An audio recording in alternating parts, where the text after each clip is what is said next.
à tous et bienvenue dans le Petit Journal. Retour en images sur la commémoration du Maquis de Loisan en hommage à Pierre Montaz. Une délégation américaine avait fait le voyage. Jeudi 26 août à l'Alpe d'Huez, une commémoration du Maquis de Loisan toute particulière. La présence exceptionnelle d'une délégation américaine, mais surtout l'absence remarquée de Pierre Montaz. Acteur majeur de l'épopée des 11 Américains tombés du ciel, il nous a quittés le 3 août dernier à l'âge de 97 ans. Anciens descendants, amis du Maquis de Loisan et élus de l'Alpe d'Huez se sont rassemblés ce jeudi pour 3 commémorations et un hommage particulier à Pierre, maquisard venu en aide aux pilotes et à l'équipage du Liberator B-24 américain. En fait, Pierre Montaz, qui malheureusement nous a quittés il y a environ 3 semaines, avait fait partie des personnes qui ont accompagné l'hôpital jusqu'à la Phare, en passant par ici, vers le lac Bosson, en passant par l'Alpette, où à l'Alpette, ils ont essuyé une attaque avec les Allemands. Et à ce moment-là, les Américains, ces 11 Américains tombés du ciel, comme il le dit dans son livre, l'ont accompagné et ont aidé à transporter les blessés, puisqu'il fallait monter depuis l'Alpette jusqu'au lac de la Phare, où il y a d'ailleurs toujours le petit abri qui a servi à les abriter pendant un petit moment. Ce week-end était un week-end qui était vraiment basé sur les récits de Pierre, les écrits de Pierre, la mise en valeur de tout ce qu'il avait vécu. C'est tout symbolique. Mais par contre, c'est aussi ce genre de manifestation fait pour ne pas oublier, déjà ne pas oublier au niveau de la France, qu'aujourd'hui, si on est libre, eh bien, c'est grâce à eux, grâce à tous ces maquisards. C'était en présence de Sandy Lawrence, fille du copilote, que les cérémonies ont eu lieu. Elle a fait le déplacement de Palm Springs pour rendre hommage à son père. I am here because my father was part of the B-24 crew. He was the co-pilot whose plane crashed near Prunier, but they were brought up by the Maquis to stay at the hospital, and then they vacated the hospital because the Germans were coming, and they took some of the patients with them. So the Maquis helped them escape from the Germans for 6 weeks. And I would not be here today if it was not for the Maquis. So thank you very much. I also have a home in Palm Springs, California, where we have a World War II Air Museum.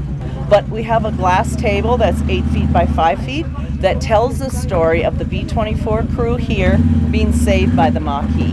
So I tell that story all the time because I want to share with people the story, because to me that keeps the memories alive, and that's very important. And I get people there that are so amazed that I'm the daughter of the guy next to the sheep on the picture, and he's the co-pilot of the crew, and I get people crying and hugging me and want to take my picture.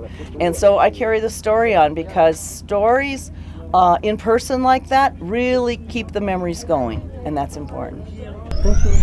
Les 21 virages de l'Alpe d'Huez n'en finissent plus de susciter l'imaginaire des cyclistes passionnés. Nous avons rencontré Amir qui a fait le déplacement depuis la Norvège pour un périple hors du commun. My plan was to come to France and Alpe d'Huez from 1st of August to 31st of August. Cycle as much as I can, every day. Vous l'avez très certainement déjà croisé dans la montée de l'Alpe, voire même encouragé. Amir a choisi les 21 virages de l'Alpe d'Huez comme terrain de jeu de son incroyable défi. I did some research on the internet and Alpe d'Huez came up all the time. Nothing bigger than Alpe d'Huez. 340 heures de vélo dans le mois, jusqu'à 12 montées par jour, ont fait d'Amir la coqueluche des virages. It's funny because the first week people maybe think you are crazy. After a while, when you wave and smile and say hi, and then maybe they start to understand that, okay, maybe he's here because he has some goal or something. Plus de 200 000 mètres de dénivelé, des courbes sur Strava qui donnent le vertige. Mais dans cet exploit sportif personnel, sans sponsor ni même encadrement, il y a pour Amir une indéniable prouesse psychologique et un formidable dépassement de soi. Nobody is forcing me. So every day when I wake up in the morning, I can say, no, I don't want to go. Just do it for myself, and that makes it very psychologically hard, because I can give up anytime, and nothing happens if I say, okay, today I won't go. Nothing happens. One of the best months in my life, even though it sounds strange, because I have cycled more than I have walked, and I have cycled more than I have even slept. Une quête personnelle et solitaire qui n'exclut pourtant pas l'autre. Même si c'est seul sur son vélo face à lui-même qu'Amir a atteint son but, son exploit reste une aventure humaine pleine de partage. I want people to smile. That's the thing. And the underlying message is to just smile and be free. And that's what I am doing. Very unique when you do something like that. It's the connection that you get with people. And some of the truck drivers and bus drivers here have seen me 6, 7, 8 times a day. And every time we have waved and smiled to each other. And that's something that I will take with me further in my life. N'oubliez pas que vous pouvez retrouver la finale du National Pétanque Tour sur l'application alpe.tv. Quant à moi, je vous retrouve bientôt dans un prochain petit journal.